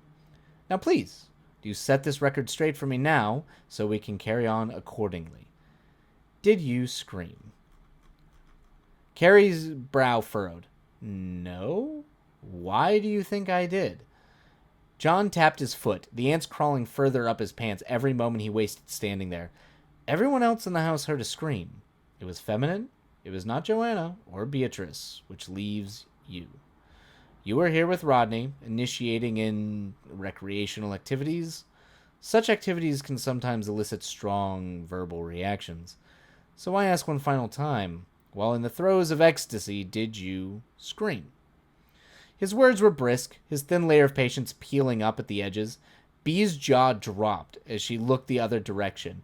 She signed up for none of this. No, Carrie doubled down. There was nothing to scream about.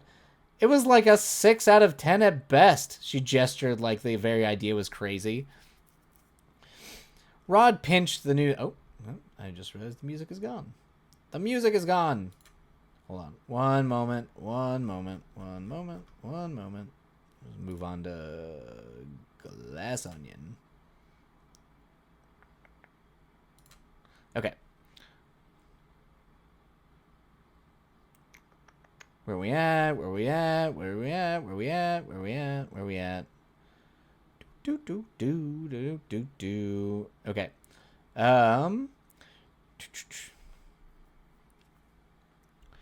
Rod pitched the new. Oh wait. There we. Okay, there we go. Rod pitched the new cigarette between his fingers so he could gape at her. Really? He was aghast. That's funny because I guarantee if you take a black light to those sheets, there's a lot more of your DNA than mine. Oh my god. I'm actually shocked you wrote this, Ghostly. I'm not gonna lie. You're very good at writing the crass. Yeah, you're writing crass pretty well. I'll give you props to that.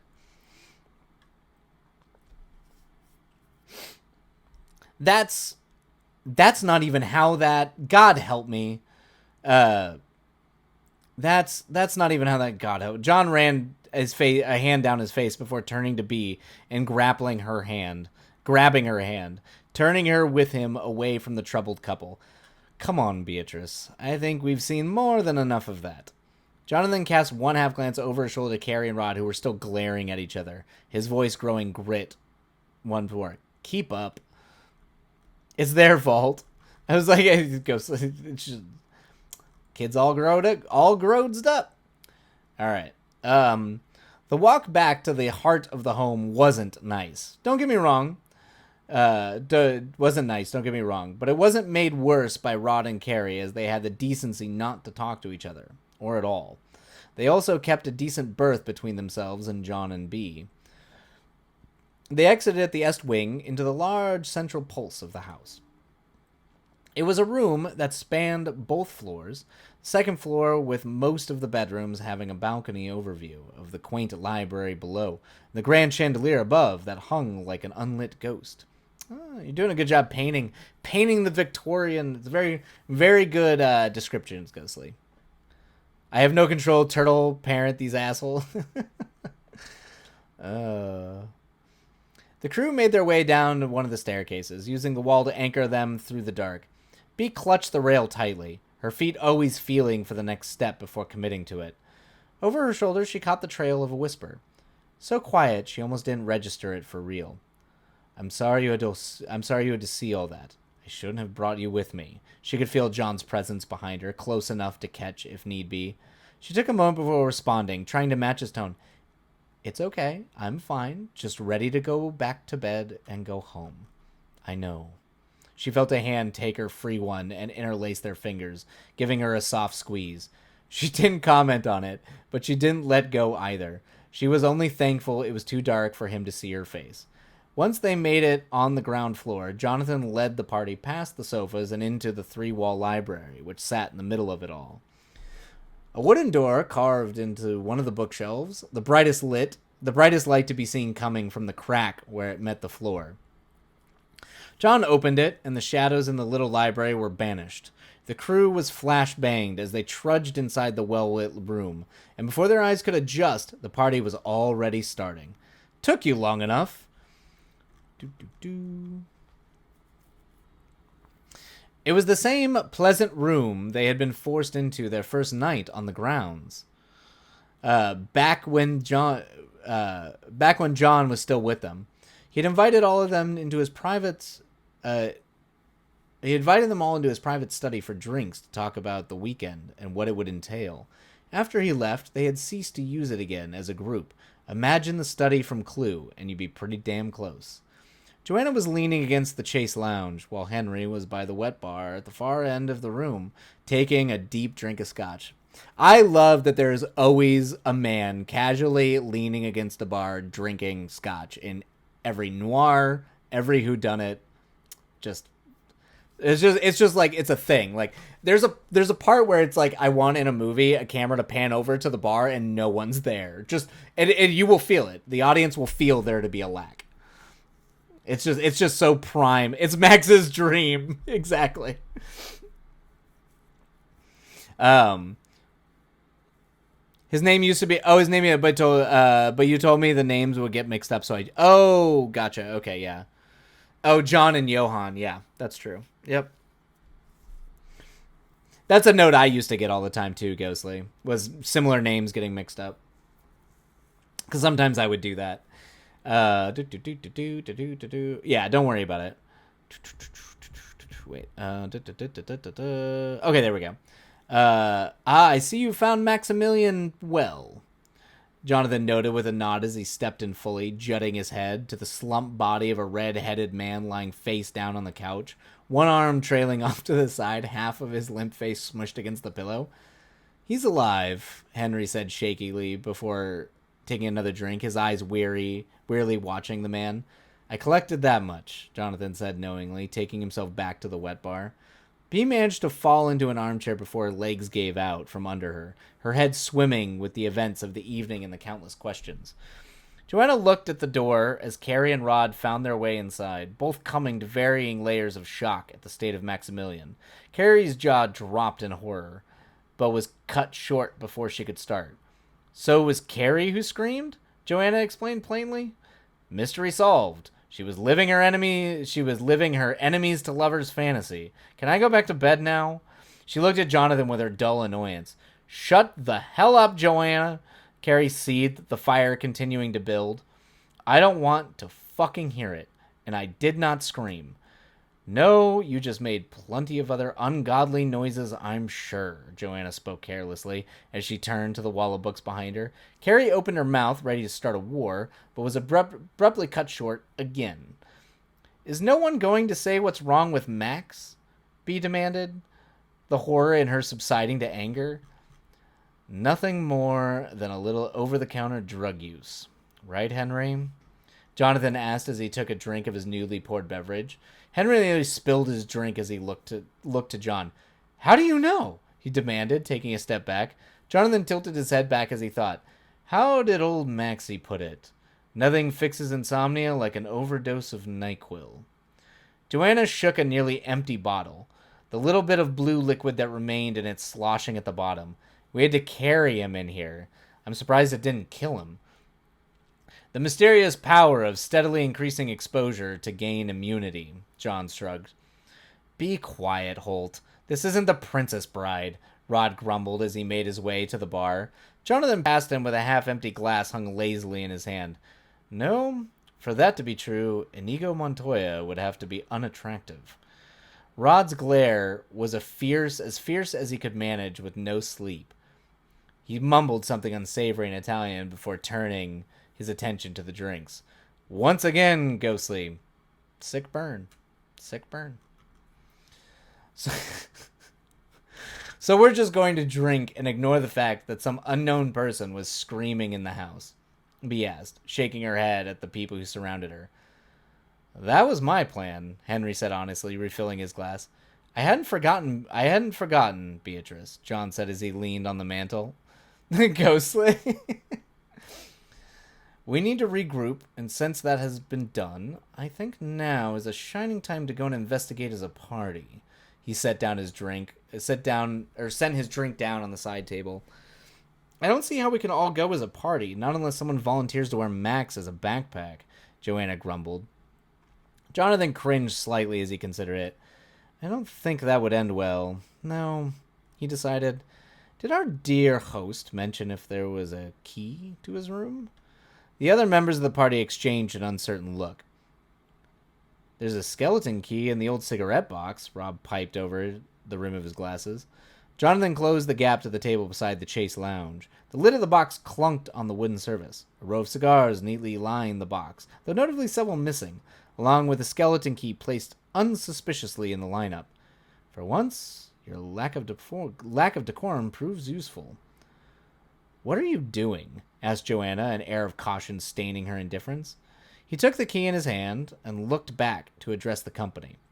Well, my thought is we can't bring him in this state, and we surely can't just leave dear Maximilian in such a compromising manner. He gestured to the asleep man with a sweep of his hand. My suggestion is to simply lock him in from the outside. There, he can cause no harm if he wakes up, and no harm can be dealt to him as he is. And I assume you think you should keep the key, Carrie questioned, her brow raised in suspicion. She made no attempt to hide the distrust from her tone. I don't see how it would matter. If the holder of the key unlocked the door prematurely, we'd all know who it was. I volunteer to keep it, but I sense you wouldn't have a problem with it. Or you would have a problem with it, wouldn't you? Joanna asked, his eyes even and plain. I don't know. I don't like how none of us know what's going on, but you seem to be 3 steps ahead as far as what we should be doing next. I think it's pretty fucking suspicious. So yeah, I have a problem with you keeping the key, Carrie dared, crossing her arms as she watched John. Shall we put this stupidly fruitful thing to rest in the unquestionably reliable form of democracy? He asked, an edge to his tone making his annoyance apparent. Fine, she bit. If you want anyone but John to keep the key, raise your hand, Carrie said, raising her own hand. It remained the only one raised. Jonathan rubbed his eyes, unable to look at her. And if you want me to keep it? He spoke with dull exhaustion. Again, no one else raised their hand. So no one else has an opinion, Carrie demanded, looking around the crowd. It's not that deep, Care, Rod said under his breath, sitting on the edge of the wet bar as he took a deep drink of bourbon. I don't see the issue, no. Henry spoke very quietly, an attempt to give his 2 cents, but not draw all that much attention, his eyes on his glass. John has done nothing to sow distrust, Bee nodded, looking up to him from her chair. Then if no one else has input, John dropped the key into his pocket plainly. No victory in the gesture, just the desire for this interaction to be done. What the hell is wrong with you people? Carrie turned and made eye contact with everyone in the room. If you really heard a scream, it was clearly somehow orchestrated by him. No one reacts to a possible crisis situation like this. If there is something going on, wouldn't you think the guy who seems the most informed would know something everyone else doesn't? Open your eyes. Dude, Joanna almost scoffed. Jonathan is clearly a raging neurodivergent whose special interest is whodunits. That's like being mad at an autist for getting excited when they see a train. Chill out. Jesus Christ. Oh boy. Sick burn fills me with more insecurity than I think you telling me it was shit would. Oh my, Ghostly, it's an old term. Do not be insecure about it. It's an old 90s thing we used to say to each other. Okay. I do love this. This you're suspicious. No, this is clearly just a neurodivergent person. Okay. Thanks, Joe, Jonathan said dully, taking his own deep drink. Carrie's jaw dropped like she could not believe what she was hearing. You're all fucking biased. Henry only trusts John because he's read his stupid history books. She looks with distaste at Henry, who still stood in the corner with no clue what to do. Joanna just hates me, she said, with more venom, turning her eyes to Joanna, who stuck out her tongue. And B, she turned her razor-sharp brown eyes to B, who still sat in the armchair. You're just sucking up to Jonathan to get into his pants. Oh, okay, Ghostly. That's funny. Okay. That's okay. I mean, it has a little bit of that too, I guess, back in the day. People did start using it ironically. A little bit. But I wouldn't lean on me saying it that way. Ghostly, this is an autism stream. We only get sarcasm 25%. I trust your sensei not to. Yeah. You're fine. Yeah, don't. Yeah, I'm not using it to say it's a terrible thing. I mean, we literally do say sick burn when it's actually a sick burn too. We say it sincerely and ironically, just to confuse people. Or we just never could figure out why, to be honest. Bee's cheeks flared with her anger and embarrassment. She stood from her chair abruptly and glared disgusted fury into Carrie. I am not, she refuted. And you're really one to talk, Carrie? Jonathan spoke up, his own tone growing some grit. You were quite literally trying to seduce John over dinner not 8 hours ago. Honestly, with your levels of hypocrisy, you should run for office, Joanna said dryly. Rod nearly spat out his drink. Through some effort, he managed to swallow it, but at the cost of a coughing fit. Carrie shot him a look that could kill. I don't know why you're laughing. You were his second choice, Henry mumbled from his glass, to which Rod quickly stole Carrie's glare and turned it to him. Ladies and gentlemen, Jonathan raised his voice over the room, and without question, every eye turned to him. I know we so love to bicker amongst ourselves, but there is the matter of the scream from a mystery woman. He looked down at the non-existent watch, to a non-existent watch. Oh my God, he would do that. Look at a non-existent watch with an impatient glance. He looked at his wrist. The body's gonna be cold at this rate, Joanna mumbled. She absently spun the large globe by the fireplace board. Well, we know the owner of the scream isn't here, unless Maximilian needs to tell us something. But even so, that won't be happening. So I suggest we go out and search the house. Best case scenario, it was a collective hallucination. We all go back to bed, and then leave tomorrow, never having to see each other again, John explained, walking leisurely to the door. And the worst case? Bea spoke up, the fear in her voice unmistakable. Jonathan paused, his back to everyone. We'll find out if it happens. What he means to say is there's a dead person and likely a killer in our house, Joe summed, pushing off the wall to follow him. How fun. And that's the end of the chapter. Well done, Ghostly. It's great, kid. It's great. Yep. And that's the end of that. And right on time. Right on time. I'm getting better at being able to clock how long it takes me to read things. I'm getting closer.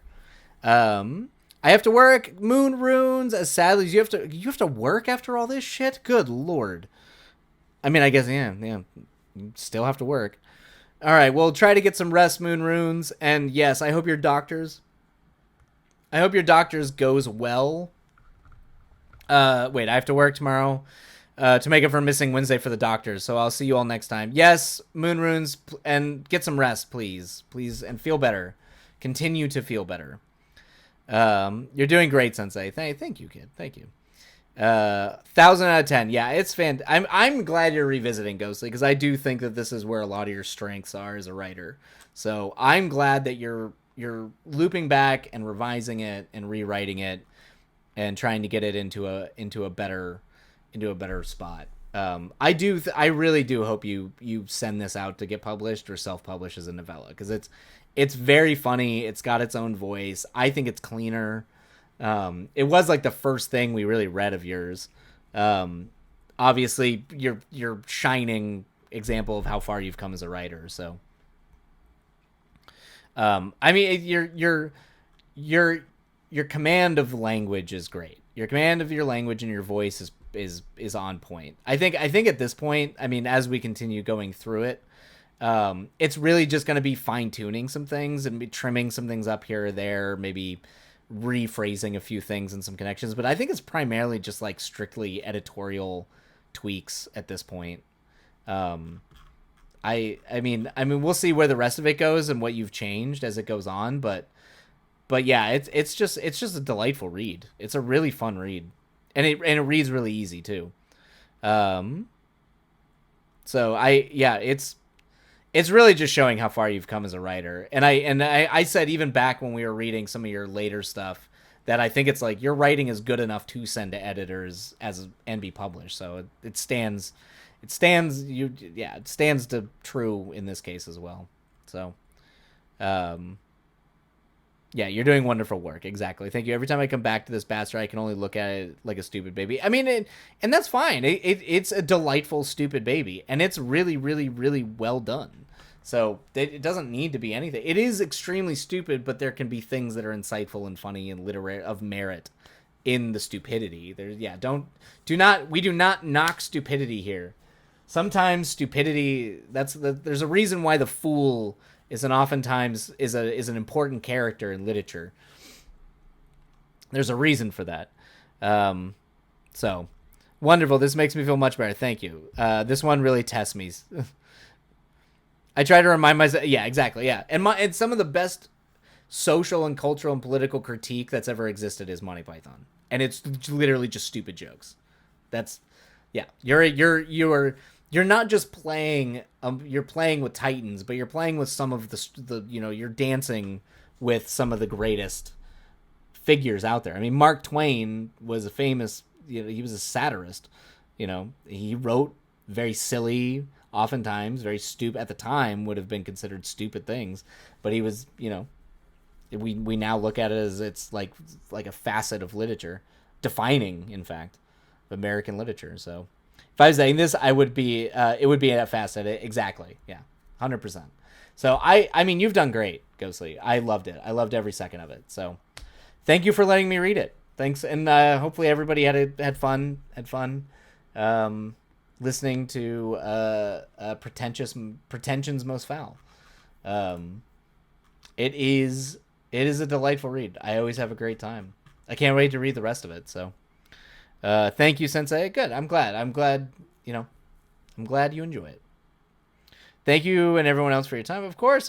Yeah, it's always a good time listening to a ghostly story. We always love that here. So, oh my God. What the Jesus. It got huge.